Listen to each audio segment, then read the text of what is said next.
The Book of Luke, chapter 13.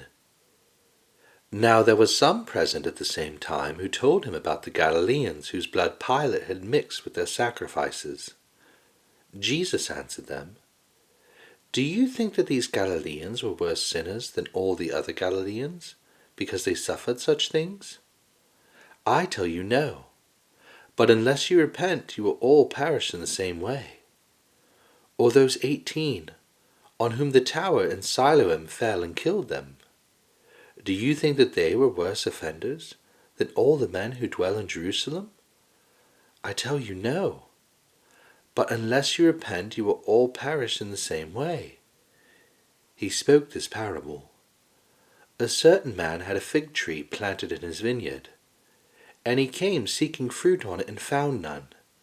He said to the vine dresser, "Behold, these 3 years I have come looking for fruit on this fig tree and found none. Cut it down. Why does it waste the soil?" He answered, "Lord, leave it alone this year also, until I dig around it and fertilize it. If it bears fruit, fine, but if not, after that you can cut it down." He was teaching in one of the synagogues on the Sabbath day. Behold, there was a woman who had a spirit of infirmity 18 years. She was bent over and could in no way straighten herself up.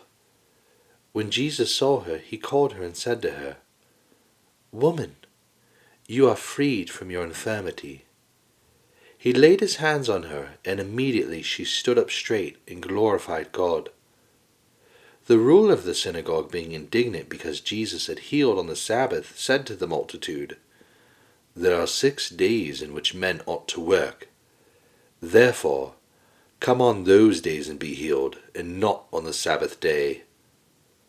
Therefore the Lord answered him, "You hypocrites!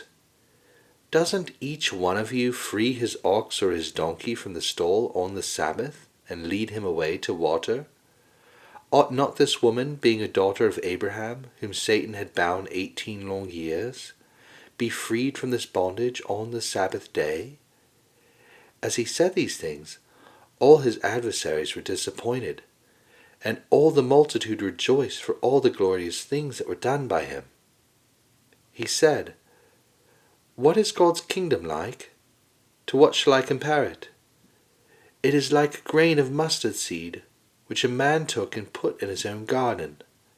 It grew and became a large tree, and the birds of the sky live in its branches." Again he said, "To what shall I compare God's kingdom? It is like yeast, which a woman took and hid in 3 measures of flour, until it was all leavened." He went on his way through cities and villages, teaching and traveling on to Jerusalem. One said to him, "Lord, are they few who are saved?"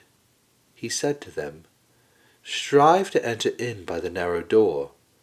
For many, I tell you, will seek to enter in and will not be able. When once the master of the house has risen up and has shut the door, and you begin to stand outside and to knock at the door, saying, 'Lord, Lord, open to us,' then he will answer and tell you, 'I don't know you, or where you come from.' Then you'll begin to say, 'We ate and drank in your presence, and you taught in our streets.'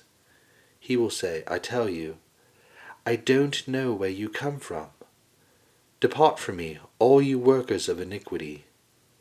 There will be weeping and gnashing of teeth when you see Abraham, Isaac, Jacob, and all the prophets in God's kingdom, and yourselves being thrown outside.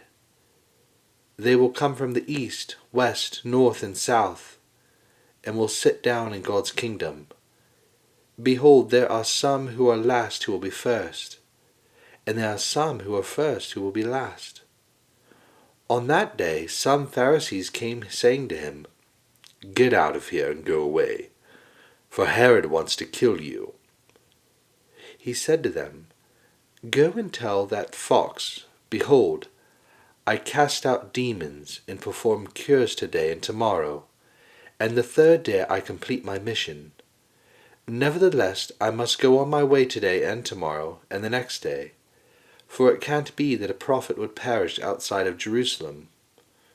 Jerusalem, Jerusalem, you who kills the prophets and stones those who are sent for her, how often I wanted to gather your children together, like a hen gathers her own brood under her wings, and you refused. Behold, your house is left to you desolate. I tell you, you will not see me until you say, Blessed is he who comes in the name of the Lord.